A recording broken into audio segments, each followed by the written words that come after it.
Hi friends, welcome to flames to freshen. இன்றைக்கி நம்ம என்ன பார்க்க போகிறோம் அப்படின்னாக்க, தேங்காய் எண்ணெய் நான் எப்படி யூஸ் பண்ணுறேன் அப்படின்றது. என்கிட்ட இருந்த கடைசியாக நான் வச்சுருந்த ஸ்டோர் பண்ணி வச்ச தேங்காய் எண்ணெய் காலி ஆகிடுச்சு. ஸோ அதனால் இன்றைக்கி நான் 1 லிட்டர் எண்ணெய் புதுசாக வாங்கிட்டு வந்தேன். எப்போயுமே என்கிட்ட தேங்காய் எண்ணெய் ஸ்டோரேஜ் இருக்கும். பட் இப்போ தான் தேங்காய் எல்லாம் பறித்து போட்டு வச்சுருக்குறோம். இனிமேல் தான் எண்ணெய் ஆடணும். ஸோ அதனால் இப்போ தடவிக்கு எண்ணெய் இல்லைன்னு சொல்லிட்டு போயிட்டு 1 லிட்டர் நான் எண்ணெய் வாங்கிட்டு வந்தேன். அந்த எண்ணெயை நான் எப்படி நான் யூஸ் பண்ணிக்க போகிறேன் அப்படின்றத சொல்ல போகிறேன்.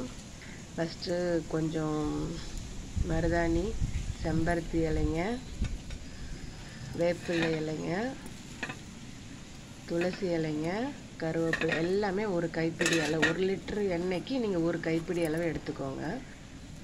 கத்தாழை ஒரு லீஃப் ஃபுல்லாகவுமே கட் பண்ணி அதை சைடில் இருந்த முள் எல்லாத்தையும் எடுத்துட்டு நான் சின்ன சின்ன பீஸாக கட் பண்ணி வச்சுருக்கேன். ஒரு 10 செம்பருத்தி பூ, அப்புறம் 2 ஸ்பூன் வெந்தயம், 2 ஸ்பூன் கருஞ்சீரகம். இப்போ நான் காட்டினேன் இல்லைங்களா தழைங்க, இந்த தழைங்க எல்லாத்தையுமே நீங்கள் எப்போ தோட்டத்தில் இருந்து பறித்தாலுமே அப்படியே யூஸ் பண்ணாதீங்க. ஏன்னா அது சின்ன சின்ன பூச்சிங்க இருக்கும், அழுக்கு நிறையா இருக்கும். நீங்கள் எந்த தழை எந்த கீரை தோட்டத்துலேருந்து பறித்தீங்க அப்படின்னாலும் நீங்கள் அப்படியே யூஸ் பண்ணாதீங்க. அது கருவேப்பிலையாகட்டும், கீரையாகட்டும், பிரண்டையாகட்டும், துளசி ஆகட்டும், எதுவாக இருந்தாலுமே அதை ஒரு கழுவிடுங்க. சின்ன சின்ன பூச்சிங்க இருந்தாலும் போயிடும், நல்ல பூச்சிங்க இருந்தாலும் போயிடும்.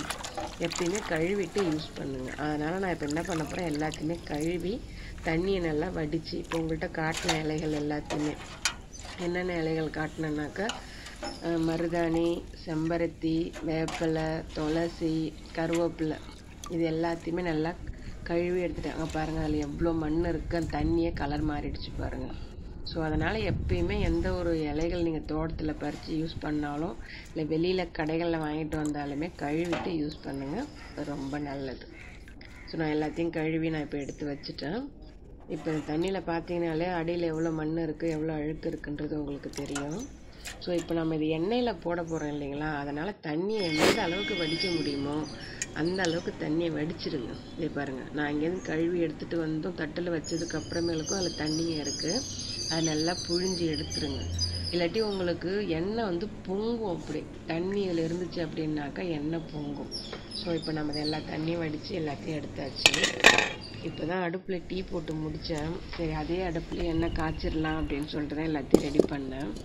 நீங்கள் 1 லிட்ரு எண்ணெய் வானல் செய்ய போகிறீங்க அப்படின்னாக்கா அதுக்கு ஒரு 1.5 லிட்டர் இல்லை 2 லிட்டருக்கு தகுந்த பாத்திரமாக எடுங்க.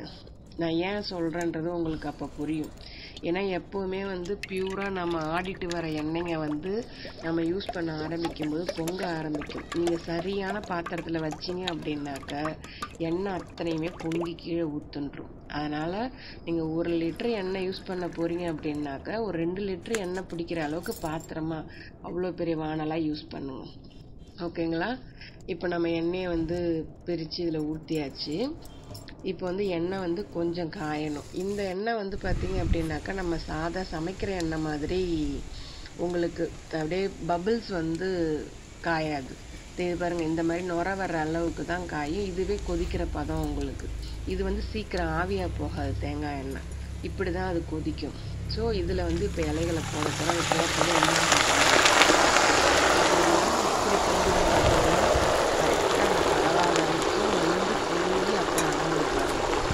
சின்ன வானலாக வச்சிங்கன்னா என்ன ஆகிருக்கும், எல்லா எண்ணெயும் கொஞ்சம் எடுத்து. ஸோ எப்போயுமே எண்ணெய் காய்ச்சி போகிறீங்க அப்படின்னாக்கா கொஞ்சம் பெரிய பாத்திரமாக, நீங்கள் எடுக்க போகிற எண்ணெயோட அளவை விட கொஞ்சம் பெரிய பாத்திரமாக இருக்கும்.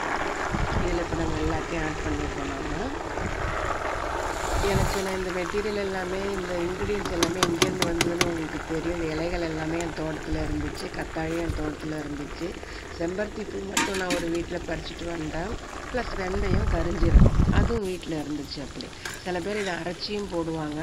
பட் நான் அரைச்சி போட மாட்டேன். நான் எல்லாத்தையும் அப்படியே ராவாகவே போட்டு இதை ஆரம்பிச்சிடுவேன். எல்லாத்தையும் போட்டதுக்கப்புறமேலுக்கு ஒரு கரண்டியை வச்சு ஒரு கிண்டி விட்டுருங்க, போதும். இது உங்களுக்கு கருகாது, ஆனால் மொறுன்னு ஆகும். எல்லாமே நம்ம சமைக்கிற எண்ணெய் மாதிரி கருகாது, ஆனால் தேங்காய் எண்ணெய் மொறுன்னு ஆகும். தீ திட்டமாக பதமாக வச்சாலே போதும். ரொம்பவும் தீ கொடுக்கணுன்ற அவசியமும் கிடையாது. சரி, அது பாட்டும் ஒரு பக்கம் கொதிச்சிட்ருக்கட்டும். இப்போ இந்த வீடியோ எதுக்கு அப்படின்னாக்கா, நான் சாம்பல் அடுப்பு பற்ற வச்சுன்னா சாம்பலை வந்து பாத்திரம் தேய்க்க யூஸ் பண்ணிப்பேன். அதேமாதிரி தேங்காய் உரிக்கிற நார் இருக்குது இல்லைங்களா, அதை எடுத்து நான் வந்து பாத்திரம் தேய்க்கிறதுக்கு பஞ்சுக்கு போல் யூஸ் பண்ணிப்பேன். ஏன்னா அடுப்பில் சமைக்கும்போது கறி அதிகமாக பிடிக்கும். அதுக்கு சாம்பல் வச்சு தேய்ச்சா தான் கறியை விடும், சரியாக விடும். ஸோ அதனால் நான் சாம்பலுமே பஞ்சுமே தான் யூஸ் பண்ணுறேன். அதை காமிக்க தான் இந்த இது. ஸோ நல்லா நமக்கு கொதிச்சிட்ருக்கு பாருங்கள்.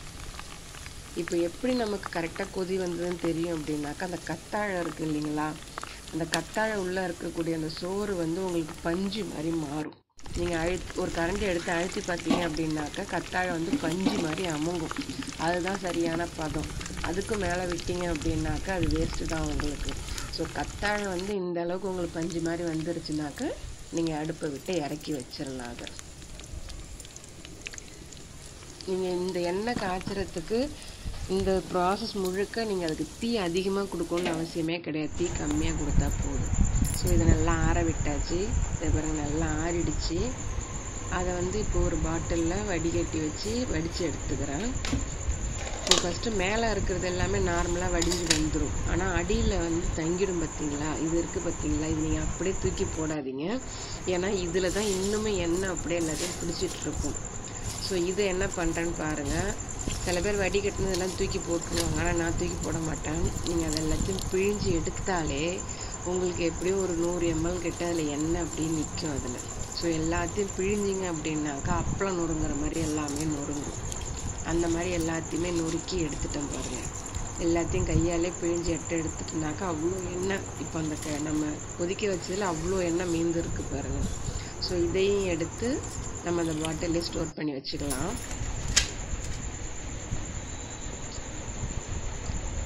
இப்போ பாருங்கள், நம்ம வந்து கரெக்டாக அந்த பாட்டில் நிறைய ஊற்றணும் இல்லைங்களா, அந்த எண்ணெய் அப்படியே அந்த அளவுக்கு வந்துடும்.